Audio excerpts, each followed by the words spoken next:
You'll want to make a big batch of these because one handful is never enough. Hi, and you're watching Plating It with Wendy, where I share with you recipes which impress with ease. If you enjoy this video, don't forget to give it a like, share, and comment. And if you haven't subscribed already, press that subscribe button. And while you're at it, if you hit on that bell icon, you'll get notified every time I upload a new video. These sweet, crispy, bite-sized treats are a Christmas classic. Now, let's get started. To make the kulkul pastry dough, we're going to go in with 4.5 cups or 600 grams of all-purpose flour. And to sweeten it up, we're going to add 1.25 cup plus 2 tablespoons or 250 grams of powdered sugar. And I've just taken the regular white granulated sugar and powdered it up in a mixer. And to bring out all the flavors, we're going to add half a teaspoon of salt. We're just going to give the dry ingredients a quick whisk so that they all get well blended.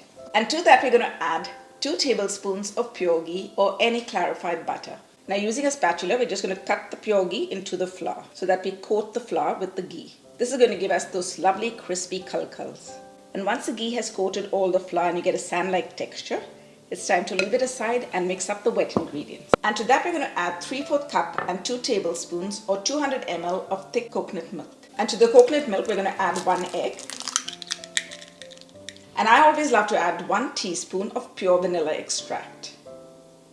Let's whisk this all together and break up the egg.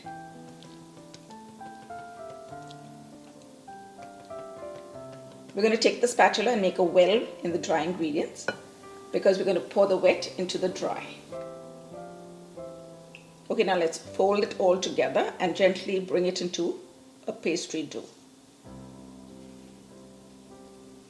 And once you've got this kind of a shaggy dough, it's time to put it down onto a clean work surface and bring it into a soft dough. And we're going to use our clean hands and bring the dough together.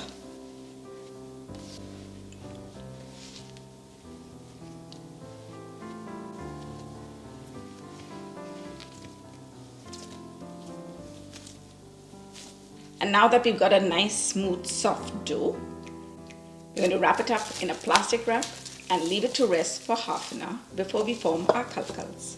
Our dough has all rested and we've got our trays all prepped. It's time to pull up a chair, gather your family around the table, put on some lovely Christmas carols because we are going to start forming the kulkuls. Now let's talk about how you get the ridges on kulkuls. You can go in with using the commonly used form, and I like to use a chopstick to spread the pastry dough on the form because it comes out nice and thin.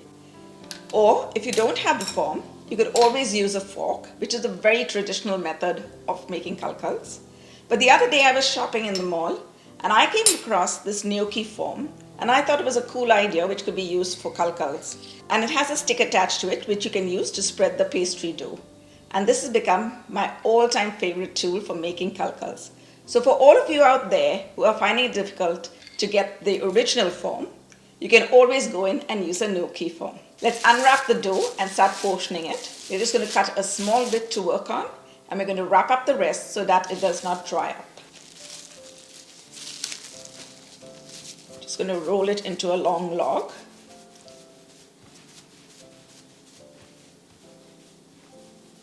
And using a bench scraper, I'm just going to cut out small bits because this is going to be the bits that I'm going to use to form each kulkul.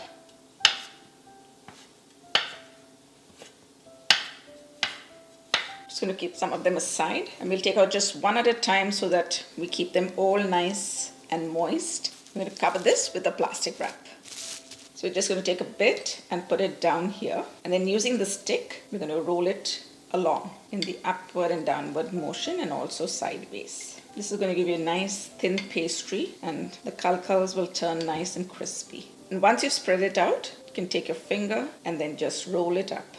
And to seal it up, what I like to do is just take it and give it a little press at the edge. And there your first kulkul is ready. And can you see those beautiful ridges that we've got on it?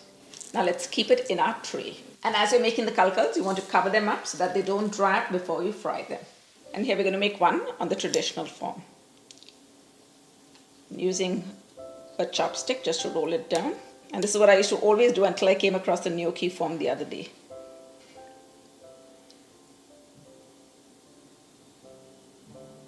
And there, a perfect kulkul. And growing up, just for a little fun twist, we should like making a few shells. For that, we're just going to take the dough and roll it down flat. And we're going to roll it as thin as we can. I've not put any flour down on the work surface because we're trying to avoid adding any flour to the dough. We're going to be cutting this into squares, so I'm trying to keep it as square as possible when rolling it out. I think that's just right. Now let's cut it up into squares. So I'm just going to use a pastry cutter and I'm going to cut it down straight. I'm going to cut it into about 1.5 inch strips. So we're just going to do lengthwise first.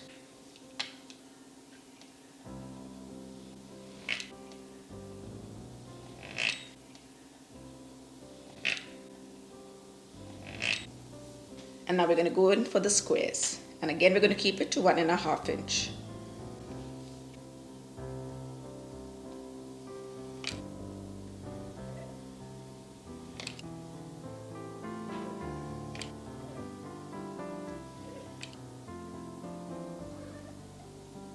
To form the shells, we're going to take one of the squares and then using a brush, we're going to apply just a little water on the top on one corner and on the bottom on the other corner. And now placing our thumb in the center, we're going to bring these two ends together. And then using our second finger to give it a dip, we're going to use our middle finger to pull these two ends together. And then we're just going to twist the ends.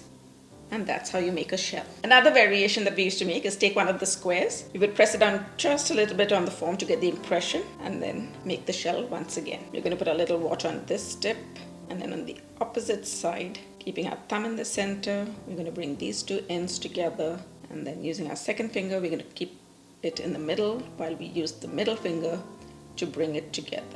And there we've got a shell with some added texture. Our kulkuls are all ready. Our oil is preheating. So now let's go over to the stove and fry them. We've got our workstation all ready with the oil heating. And we've got one strainer here where we're going to put the kulkuls just after we take them out from the hot oil so that they cool down a little bit. And then we're going to transfer them into the strainer where they will cool completely. You know your oil is heated when a bamboo skewer inserted in it brings bubbles to the surface. Or if you wanted, you could just drop in a piece of the pastry dough into the hot oil. And if it comes up to the surface, you know you're ready to go. And there you can see it's come floating to the surface. I just put in a few of the kulkuls into the spoon and I'm going to lower it down into the hot oil. I'm just going to let it be just for about a second without touching it. And then gently I'm going to stir it around. You don't want to put too many kulkuls at one time because the oil has a tendency to start bubbling. And you want to keep your heat on a medium-low so that the kulkuls get a chance to cook right through and through and you get a nice crispy pastry. When frying kulkuls, you've got to constantly gently pick them up and toss them around so that they do not stick to the bottom of the pot and burn.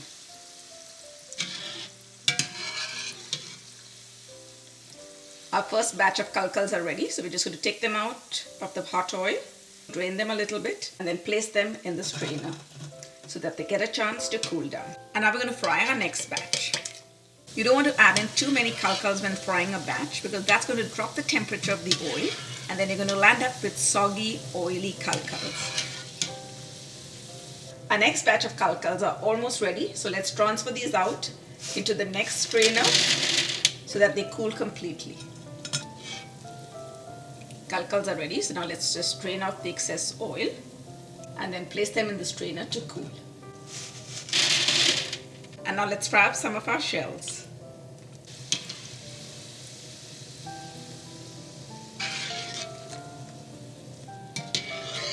The shells are now fried. Let's take them out of the hot oil and put them into the strainer to cool. Oh my goodness, look at that. And now it's time to give the kulkuls a taste. Wow. I'm sure you've heard that crunch and I could go on eating more, but there's something I want to remind you about. If you have not subscribed already, press that subscribe button and while you're at it, hit that bell icon to get notified every time I upload a new video. And if you want to enjoy these kulkuls as much as I do, hop onto my website, platingitwithwendy.com. where you will find the full written recipe. Thanks for watching. See you soon.